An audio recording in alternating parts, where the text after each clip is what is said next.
Bienvenidas y bienvenidos. Hoy vamos a analizar un material que es, en esencia, un mapa del tesoro para cualquiera que haya fantaseado con montar su propio negocio. Se trata de un documento de formación de la Universidad Nebrija, diseñado para un máster, y su objetivo es ese, trazar el camino paso a paso para crear una empresa.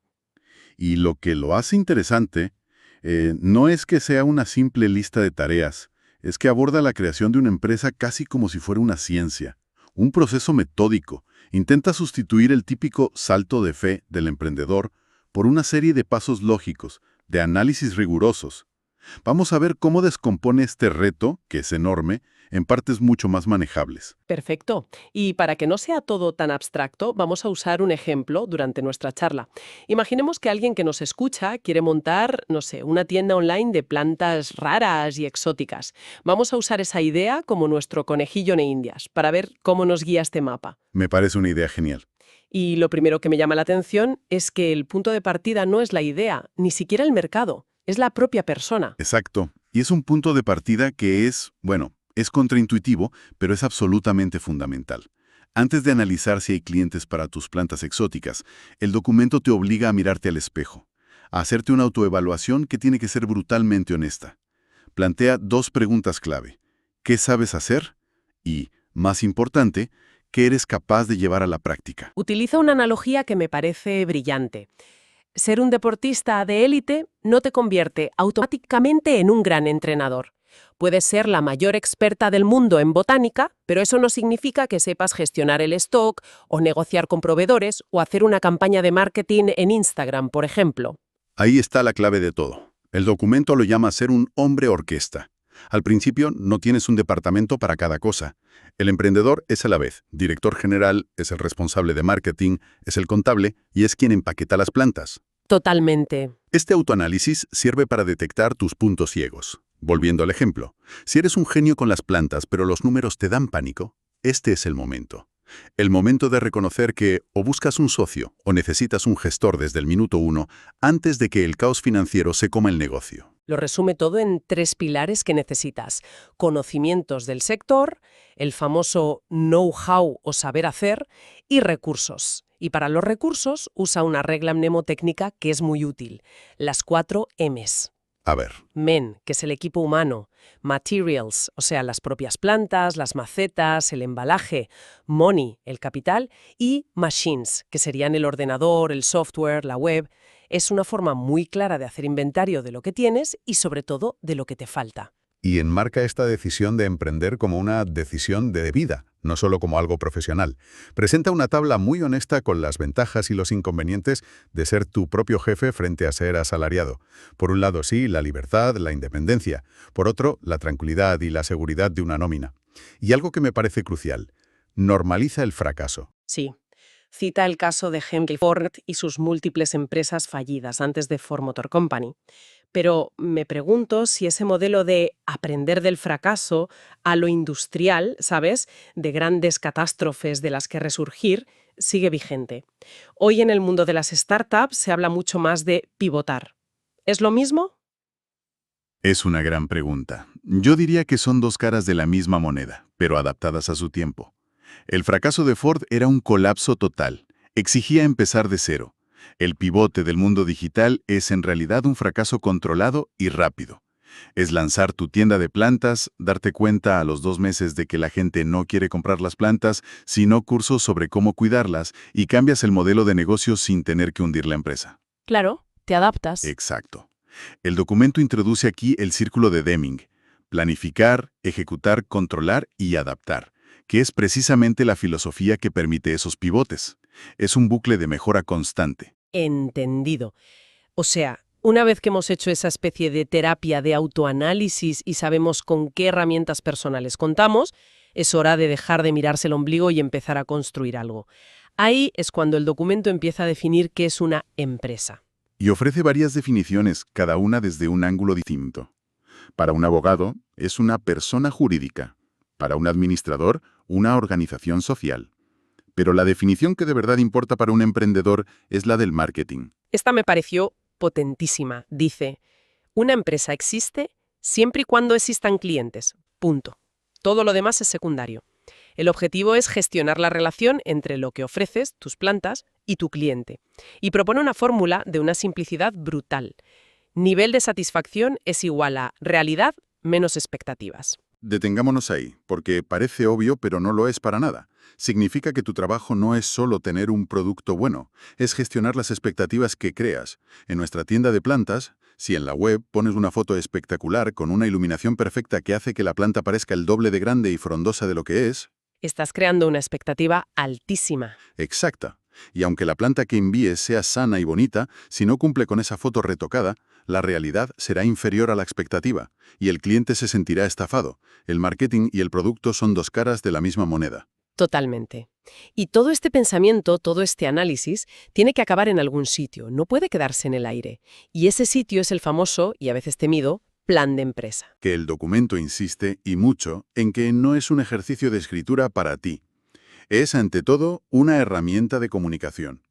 Es la historia que le vas a contar a un inversor para que ponga dinero, al banco para que te dé un crédito, o a un proveedor clave para que confíe en ti y te dé buenas condiciones de pago.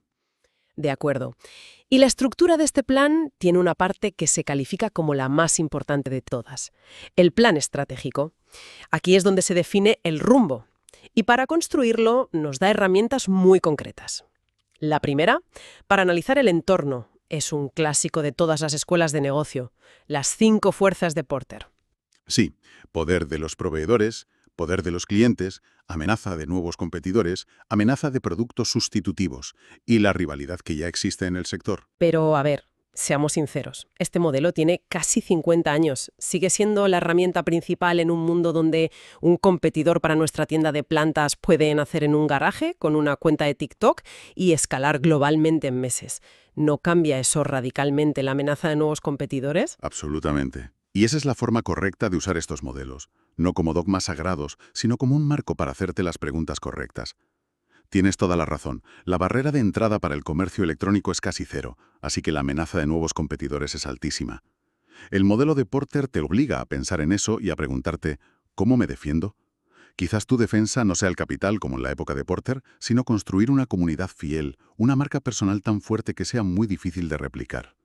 El modelo sigue siendo útil si lo actualizas al contexto de hoy, ¿no? Vale, eso para mirar hacia afuera. Pero para mirar hacia adentro, el documento presenta 2 herramientas. Una es el conocidísimo análisis DAFO, debilidades, amenazas, fortalezas y oportunidades. La otra me parece menos conocida, pero más potente, el análisis Berrío. El berrío es un filtro muy exigente para tus recursos. Se pregunta si lo que tienes es valioso, raro, difícil de imitar y si la organización está preparada para explotarlo. A ver si lo he entendido con un ejemplo. En nuestro negocio de plantas, una fortaleza podría ser conocemos mucho de botánica, pero apliquémosle el filtro Berrío. ¿Es valioso? Sí, para seleccionar buenas plantas. ¿Es raro? Quizás no tanto. ¿Hay más expertos? ¿Es inimitable? Claramente no. ¿Está inmerso en la organización? Si el conocimiento solo lo tengo yo en mi cabeza, pues no. Si me pongo enferma, el negocio se para. ¿No sería una ventaja competitiva sostenible? Exacto. Una ventaja competitiva real, según el brío, sería, por ejemplo, haber conseguido un contrato de exclusividad por 5 años con el único productor de una orquídea rarísima de Borneo. Eso es valioso, es raro, es inimitable por contrato, y si tienes la logística montada, está en la organización. Eso sí es un foso defensivo para tu negocio. El brío te obliga a ser mucho más honesto sobre cuáles son tus verdaderas fortalezas. Entendido. Una vez definida la estrategia con estas herramientas, hay que bajarla a tierra. Y ahí entramos en los diferentes planes que componen el gran plan de empresa. El primero es el de marketing, que el texto describe como la bola de cristal del emprendedor. Se basa en el marketing mix, las 4P: producto, precio, distribución, que sería el place en inglés, y comunicación o promotion. Pero va mucho más allá de una simple lista. Por ejemplo, en la política de precios, la mayoría de la gente piensa en costes más un margen y ya está. Pero el documento te obliga a mirar los precios de la competencia, la percepción de valor de tu cliente, y un punto que es de verdad un cementerio de startups: la política de cobros. ¿A qué te refieres exactamente? Recuerdo a un emprendedor que fabricaba muebles de diseño, un producto increíble. Su política de precios parecía rentable sobre el papel, pero su política de cobros era permitir el pago a 90 días a las tiendas que le compraban. ¿El resultado? Él tenía que pagar la madera y los salarios al contado, pero no veía el dinero de sus ventas hasta 3 meses después. Se quedó sin liquidez y tuvo que cerrar, a pesar de que en teoría su empresa era rentable. La política de precios no es solo un número, es decidir cómo y cuándo vas a cobrar ese número. Qué buen punto. Después viene el plan de operaciones, el cómo vamos a hacer las cosas, que para alguien que empieza en su casa con una tienda online puede sonar a algo muy de gran empresa. ¿Necesito de verdad un plan de supply chain? Quizás no necesites un documento de 50 páginas, pero necesitas pensar en ello. Supply chain suena muy complejo, pero para nuestra tienda de plantas es simplemente responder a preguntas vitales. ¿De dónde vienen las plantas? ¿Cómo te aseguras de que el proveedor es fiable? ¿Cómo las empaquetas para que lleguen vivas y en buen estado? ¿Qué empresa de mensajería vas a usar? Ese proceso es tu cadena de suministro. Pensarlo de antemano evita desastres. Tiene sentido. Y esto se conecta con el plan de organización y recursos humanos y con el de tecnología. El documento habla de software como CRM o ERP. De nuevo, suenan a siglas de multinacional. Desmitifiquémoslo. No se trata de comprar un software carísimo. Se trata de pensar en los problemas. Un CRM, o sea, gestión de relación con clientes, para nuestra tienda podría ser tan simple como una hoja de cálculo. Una hoja para recordar el cumpleaños de tus mejores clientes y enviarles un descuento. Y un ERP, planificación de recursos, es lo que evita que te quedes sin tierra para macetas un sábado por la mañana porque no has controlado tu stock. Son herramientas para solucionar problemas reales, escalables desde lo más simple a lo más complejo. Vale. Y todos estos planes, marketing, operaciones, tecnología, culminan en el que suele dar más miedo, el plan económico y financiero. Aquí es donde las ideas se convierten en números. Y es el momento de la verdad. El documento lo divide en dos partes, y esta distinción es crucial. Por un lado, el plan económico, que es básicamente una cuenta de resultados previsional. Previsión de ventas menos previsión de costes. Te dice si tu negocio va a ser rentable o no. ¿Y el plan financiero? ¿No es lo mismo? Para nada. Y confundirlos es letal. El plan financiero se ocupa del dinero contante y sonante, de la tesorería. Responde a dos preguntas. ¿Cuánto dinero necesito para arrancar todo esto, la inversión inicial? ¿Y de dónde va a salir ese dinero, la financiación? Puedes tener un plan económico que dice que ganarás 30.000 euros el primer año, pero si el plan financiero te muestra que en el mes 6 te quedas con la cuenta a cero porque has tenido que pagar mucho antes de empezar a cobrar, la rentabilidad no te servirá de nada. El plan económico mira la foto final del año. El financiero mira la película, mes a mes, asegurándose de que nunca te quedes sin aire para respirar. Entendido. Estrategia, operaciones, finanzas. Ya tenemos casi todo el esqueleto. El siguiente paso es darle una forma legal. El documento presenta una tabla que compara ser autónomo, montar una sociedad limitada, una anónima. Y aquí la recomendación clave es buscar asesoramiento profesional. Pero, para entender la decisión fundamental, pensemos en nuestra tienda de plantas. Si empiezas como empresario individual o autónomo, es más rápido y barato. Pero hay un riesgo enorme. Tu responsabilidad es ilimitada. ¿Qué significa eso en la práctica? Significa que si las cosas van mal, por ejemplo, si un cliente te denuncia porque una planta que vendiste resulta ser tóxica para su mascota y te pide una indemnización enorme, respondes no solo con el dinero de la empresa, sino con todo tu patrimonio personal, tu casa, tu coche, no hay separación. En cambio, si creas una sociedad limitada, una SL, la responsabilidad se limita al capital que aportaste a la empresa.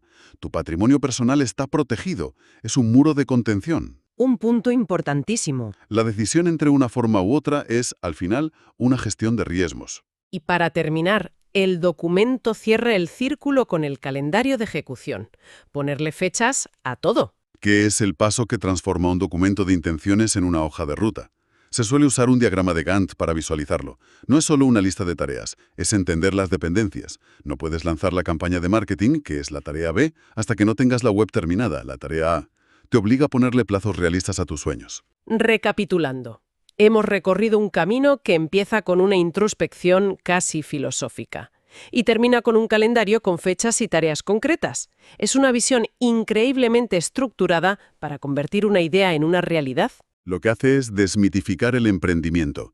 Lo presenta no como un acto de genialidad o un golpe de suerte, sino como un proceso que, aunque obviamente necesita pasión y visión, se sustenta sobre todo en el rigor, en el análisis y la planificación. Convierte la incertidumbre salvaje en un riesgo que al menos puedes medir y gestionar.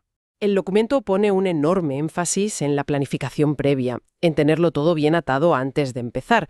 Sin embargo, también menciona al principio el ciclo de Deming: planificar, ejecutar, controlar y adaptar. Esto plantea una pregunta interesante para quien esté pensando en emprender. En el mundo actual, que se mueve tan rápido, ¿cuál es el equilibrio correcto entre una planificación exhaustiva y el lanzamiento rápido de un producto mínimo viable para probarlo en el mercado y adaptarlo sobre la marcha? ¿En qué punto un plan deja de ser una guía para convertirse en una limitación?